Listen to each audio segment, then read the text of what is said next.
Hello everyone, welcome back to my channel. Episode के starting में हमें दिखाया जाता है कि योंगजू ज़ोंबीज को मार रही होती है और यहाँ पर हम सुजोंग और गे को देखते हैं जिनके पीछे ज़ोंबीज पड़े हुए होते हैं और ज़ोंबीज से बचते वो लोग हवांग और साजन के पास पहुँच जाते हैं और वो उनको बताते हैं कि हमारे पीछे ज़ोंबीज आ रहे हैं और वो सभी लोग वहाँ से भागने लगते हैं। और तभी हम देखते हैं कि हवांग अपनी गन निकाल लेता है और वो सुजोंग और गे को झुकने के लिए कहता है और इसके बाद वो ज़ोंबीज पर फायर करना स्टार्ट कर देता है। और यहाँ पर हमें इन लोगों को दिखाया जाता है जिन्हें उन गोलियों की आवाज सुनाई देती है और ली कहता है कि चलो हम उन सभी को बचाने के लिए चलते हैं, लेकिन ये सभी लोग मना कर देते हैं और पाब्लो सबसे पहले वहाँ से भाग जाता है और हमें यहाँ पाब्लो की आवाज सुनाई देती है। इसके बाद हम योंगजो को देखते हैं जहाँ पर वो ज़ोंबीज को मार रही होती है और वो एक ही जगह पर बहुत सारे ज़ोंबीज को मार देती है, लेकिन वहाँ पर और भी ज़ोंबीज आ जाते हैं जिसकी वजह से वो यहाँ से भाग जाती है और यहाँ से वो किसी सेफ जगह सीढ़ियों पे जाकर बैठ जाती है और ये यहाँ पर सो जाती है। और यहाँ पर हमें ली और इन सभी लोगों को दिखाया जाता है जो कि देखते हैं कि पाब्लो के ऊपर एक ज़ोंबी होता है जो कि उसके कान खा जाता है और वो उस ज़ोंबीज के सर पर गोली मार देता है और उसके बाद वो पाब्लो पर भी गन करता है, लेकिन ली उसे रोक कर कहता है कि पाब्लो को भी बचाया जा सकता है। तभी हमें मैनेजर पार्क को दिखाया जाता है जो कि ऊंचाई पर पाब्लो को पकड़ा हुआ होता है और वो उसको दारू पिलाने की कोशिश कर रहा होता है, लेकिन पाब्लो कुछ भी नहीं बोलता और मैनेजर उससे पूछता है कि तुमको क्या हुआ है, लेकिन तभी पाब्लो ज़ोंबीज बन जाता है और उन सभी लोगों पर अटैक करने जाता है। तभी वो पाब्लो को नीचे फेंक देते हैं और यहाँ पर हमें हुआंग को दिखाया जाता है जहाँ पर वो देखता है कि उसके पास बहुत सारे ज़ोंबीज आ रहे होते हैं और वो उन पर फायर करने जाता है, लेकिन उसके गन में बुलेट नहीं होती और वो अपनी मैगजीन को चेंज करने लगता है, लेकिन गलती से मैगजीन गिर जाती है जिसकी वजह से आवाज हो जाती है और वो सभी ज़ोंबीज उनकी तरफ आने लगते हैं। लेकिन जैसे ही ज़ोंबीज उनके पास पहुंचने वाले होते हैं तभी उनको बहुत जोर से साउंड सुनाई देता है और वो सभी लोग उस साउंड की तरफ जाने लगते हैं और तभी हम ये देखते हैं कि ये साउंड करने वाला कोई और नहीं बल्कि वो मैनेजर होता है जो कि इनकी मदद से साउंड निकाल रहा होता है। और हम देखते हैं कि बहुत सारे ज़ोंबीज पार्क के पास आने लगते हैं और मैनेजर वहीं पर खड़ा होता है जहाँ पर उसने पाब्लो को फेंका था और वो सभी ज़ोंबीज नीचे गिरना स्टार्ट हो जाते हैं। और यहाँ पर हम ली और इनवो को भी देखते हैं जो कि साइड में लटके हुए होते हैं और यहाँ पर हमें योंगजो को दिखाया जाता है जिसके चारों तरफ धुंध होती है और उसके सामने ली होता है और वो उसके पास जाकर देखती है कि उसे किसी ज़ोंबीज ने काट लिया होता है और थोड़ी देर बाद ली एक ज़ोंबीज में बदल जाता है और वो योंगजो के पीछे आने लगता है, लेकिन तभी योंगजो की आँख खुलती है और वो कहती है कि वो एक सपना देख रही थी। तभी हमें यहाँ पर इन लोगों को दिखाया जाता है जिनके पास सुजोंग के साथ बाकी सभी सोल्जर्स भी आ चुके होते हैं और अब ये सभी लोग मिल जाते हैं जहाँ पर ये पूछते हैं कि पाब्लो कहाँ पर गया, जिस पर इनवो बताता है कि वो नीचे गिर गया, मतलब वो एक ज़ोंबीज बन गया था। इसके बाद वो सभी लोग नीचे जाने लगते हैं और वो कुछ फ्लोर नीचे पहुँच जाते हैं। उसके बाद ये सभी लोग इस जगह से नीचे उतरते हैं और वो एक रूम में पहुँच जाते हैं और इसके बाद गे हुआंग से बहस करने लगता है और वो कहता है कि तुमने हमारे ऊपर गोलियां क्यों चलाई,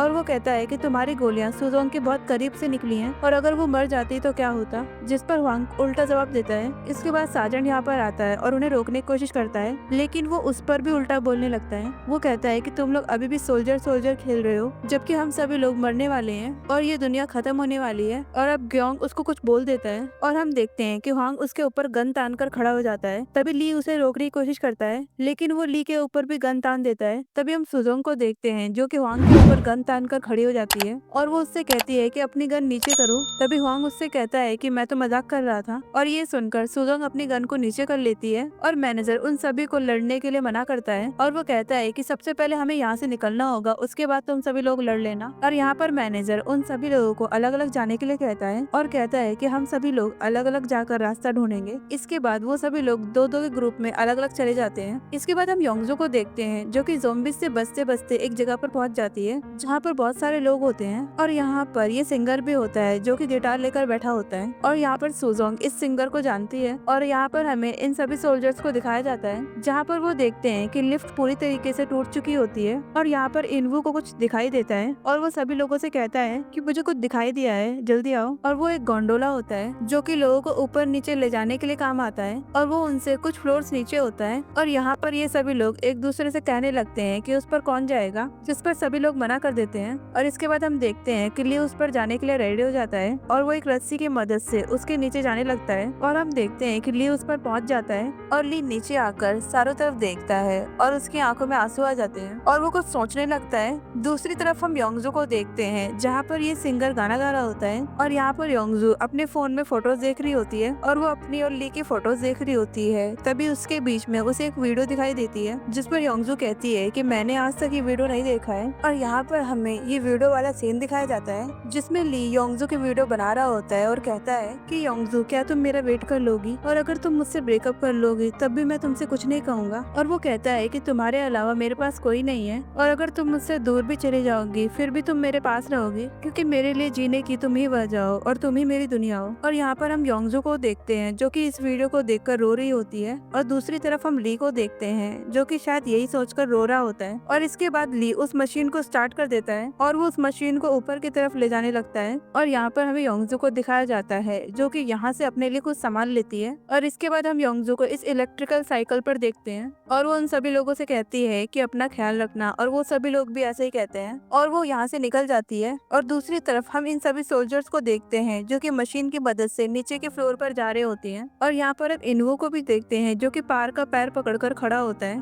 क्योंकि वो मशीन बहुत ज्यादा ऊंचाई पर होती है और वो बहुत हिल रही होती है। और थोड़ा सा नीचे जाने पर वो मशीन काम करना बंद कर देती है, जिस पर पार्क कहता है कि इस मशीन को तो आज ठीक करवाना था। और वो मशीन फिर से चलने लगती है और वो लोग फिर से 1-2 फ्लोर नीचे जाने लगती हैं। और नीचे जाते टाइम वो मशीन फिर से रुक जाती है। और यहाँ पर ली कहता है कि मैंने कॉलेज में इंजीनियरिंग किया था तो मैं इसको ठीक कर सकता हूँ। और वो इस मशीन का विंडो ओपन करके इन वायर्स को देखता है और कहता है कि मैं इसमें कुछ नहीं कर सकता। और ये देखकर ये सभी लोग चिल्लाने लगते हैं। और तभी इनके पीछे एक ज़ॉम्बी आ जाता है जो कि बिल्डिंग में लगी इस कांच को अपने सर से तोड़ने लगता है। फिर ली इस मशीन पर एक पंच मार देता है जिसकी वजह से ये मशीन स्टार्ट हो जाती है। तभी ये सभी लोग ऊपर देखते हैं और देखते हैं कि वहाँ से बहुत ज्यादा आवाज आ रही है। और यहाँ पर हम इस ज़ॉम्बीज को देखते हैं जो कि इस बिल्डिंग के कांच को तोड़ देता है और वो सभी ज़ॉम्बीज नीचे की तरफ गिरने लगते हैं। और यहाँ पर हमें योंगजू को दिखाया जाता है जहाँ पर वो ज़ॉम्बीज से बचकर निकल रही होती है। यहाँ पर हमें फिर से इन सोल्जर्स को दिखाया जाता है जहाँ पर ज़ॉम्बीज उनके ऊपर होते हैं और बहुत सारे ज़ॉम्बीज उस मशीन से लटके हुए होते हैं, जिसकी वजह से ये मशीन ऊपर से खुलने लगती है। और हम देखते हैं कि ये सभी लोग उन ज़ॉम्बीज को नीचे फेंक रहे होते हैं और थोड़ी देर में ये सभी लोग उन ज़ॉम्बीज को नीचे फेंक देते हैं। लेकिन तभी हम देखते हैं कि 2 रस्सियां टूट जाती हैं और वो मशीन जाकर एक फ्लोर पर आधी लटक जाती है, जिसकी वजह से ये सभी लोग उस आधी बिल्डिंग में उतर जाते हैं। और हम देखते हैं कि यहाँ पर ली लास्ट में बचता है, लेकिन तभी वो मशीन नीचे गिर जाती है और ली एक फ्लोर पर जाकर गिरता है जहाँ पर बहुत सारे टेडीज होते हैं। और हमें यहाँ पर इन सोल्जर्स को दिखाया जाता है जो कि सोच रहे होते हैं कि ली मारा गया है। और यहाँ पर हम साजड को भी देखते हैं जिसके हाथ में एक ज़ॉम्बीज ने काटा हुआ होता है, लेकिन वो किसी को भी नहीं बताता कि उसके हाथ में ज़ॉम्बीज ने काटा है। और अब हम हवांग को देखते हैं जो कि सभी लोगों को बता रहा होता है कि ली मारा गया है और ये सभी लोग उसे शांत रहने के लिए कहते हैं। और यहाँ पर इनवू बहुत रो रहा होता है क्योंकि ली मर चुका होता है। इसके बाद वांग इन सभी लोगों से लड़कर बाहर चला जाता है जहाँ पर वो देखता है कि बाहर बहुत सारे ज़ॉम्बीज घूम रहे होते हैं। और यहाँ पर हमें योंगजू को दिखाया जाता है जिसे रास्ता सही से समझ नहीं आ रहा होता है। तभी उसके माइंड में ली की आवाज सुनाई देने लगती है जो उससे कहता है कि तुम ब्लैक लाइन पर चलो। इसके बाद योंगजू को बहुत सारे ज़ॉम्बीज मिलते हैं और वो उन सभी ज़ॉम्बीज को मार देती है। और इसके बाद योंगजू एक प्लेटफॉर्म पर पहुंच जाती है और उससे उतरकर वो एक रेलवे ट्रैक पर आ जाती है। और यहाँ पर हमें ली को दिखाया जाता है जिसके सामने एक टेडी बियर का मास्क पहने हुए एक ज़ॉम्बी होता है। और यहाँ पर ली जैसे उसका मास्क निकालता है उसे पता चलता है कि वो टेडी एक ज़ॉम्बी है और वो उसको मास्क फिर से पहना देता है। इसके बाद ली अपना फोन उठाता है और योंगजू के बारे में सोचता है और उसके फोन में अभी भी नेटवर्क नहीं आ रहे होते हैं। दूसरी तरफ हम योंगजू को देखते हैं जहाँ पर चारों तरफ बस अंधेरा ही होता है। और यहाँ पर थोड़ी सी आगे जाने पर उसे एक मेट्रो ट्रेन दिखती है। तभी उस मेट्रो ट्रेन से एक आदमी बाहर आता है जो कि योंगजू से कहता है कि मैं अपनी बेटी को ढूंढ रहा हूँ। और यहाँ पर योंगजू को फिर से ली की आवाज सुनाई देती है जो कि कह रहा होता है कि यहाँ से भाग जाओ। तभी उस आदमी के पीछे से बहुत सारे लोग आ जाते हैं जिन्हें देखकर पता चलता है कि वो सभी लोग क्रिमिनल्स हैं। और उन्हें देखकर योंगजू वहाँ से भागने लगती है, लेकिन इनमें से एक आदमी कुछ फेंक कर योंगजू को मारता है जिसकी वजह से वो नीचे गिर जाती है। और ये सभी लोग उसके पास पहुंचकर कहते हैं कि तुम यहाँ पर क्या कर रही हो, कहीं तुम एक ज़ॉम्बीज तो नहीं हो। तभी उनका लीडर कहता है कि इस लड़की पर चारों तरफ ब्लड ही ब्लड है और ये शायद ज़ॉम्बी बनने वाली होगी। और वो अपने लोगों से कहता है कि इसे मार दो। इसके बाद हम इस आदमी को देखते हैं जो कि योंगजू की मशीन ले लेता है और ये आदमी योंगजू को मारने वाला होता है, लेकिन तभी योंगजू अपने आप को बचा लेती है और वो वहाँ से भागने लगती है। और यहाँ पर ये सभी क्रिमिनल्स उसके पीछे पड़ जाते हैं। और यहाँ हम दूसरे तरफ ली को देखते हैं जो कि चिल्ला चिल्लाकर अपने साथियों को बुला रहा होता है, लेकिन कोई भी उसकी आवाज नहीं सुनता। तभी ली नीचे की तरफ देखता है और उसके माइंड में एक आइडिया आता है और इसके लिए पहले वो ज़ॉम्बीज को नीचे फेंक देता है और इसके बाद वो खुद टेडी बेयर वाले मास्क को पहन लेता है और उसे पहनकर वो बिल्डिंग से छलांग मार देता है। और ये एपिसोड यहीं पर खत्म हो जाता है। सो गाइस, आपको ये एपिसोड कैसा लगा कमेंट में जरूर बताएं और वीडियो पसंद आई हो तो लाइक शेयर कमेंट जरूर करें और हम मिलते हैं नेक्स्ट एपिसोड में। Thank you.